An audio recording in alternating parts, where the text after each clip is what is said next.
الحمدللہ، اللہ تعالیٰ کا ارشاد ہے وَبَشِّرِ الْمُخْبِتِينَ، مخبتین کو خوشخبری سنا دیجیے۔ مخبتین کون ہیں؟ اللہ تعالیٰ نے فوراً اس کے بعد بیان فرمایا الذین اذا ذکر اللہ وجلت قلوبہم والصابرین علی ما اصابہم والمقیم الصلاة ومما رزقناہم ينفقون۔ سورہ حج آیت نمبر 34 اور 35۔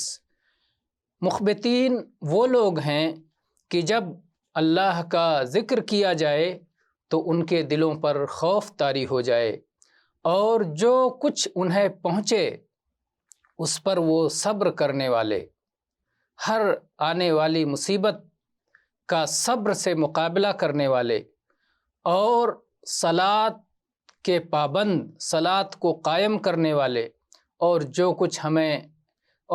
کچھ ہم نے یعنی اللہ تعالیٰ نے انہیں رزق عطا فرمایا ہے اس میں سے خرچ کرنے والے ہیں۔ تو یہ ہیں مقام اخبات والے جو اللہ کے ذکر پر خوف زدہ ہو جاتے ہیں، مصیبتوں پر صبر کرتے ہیں، صلاۃ کو قائم کرتے ہیں اور اپنے مال کو اللہ کی راہ میں خرچ کرتے ہیں۔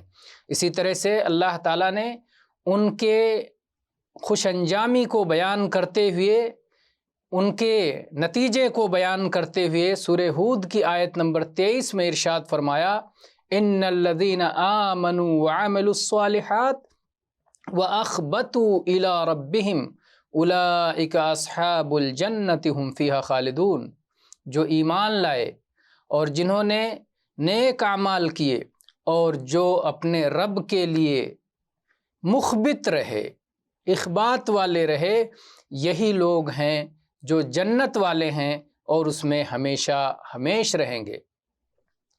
یہ خبت اور اخبات عربی زبان کا لفظ ہے اور لغوی اعتبار سے اس کا معنی ہوتا ہے پست زمین، زمین کا وہ حصہ جو پست ہوتا ہے۔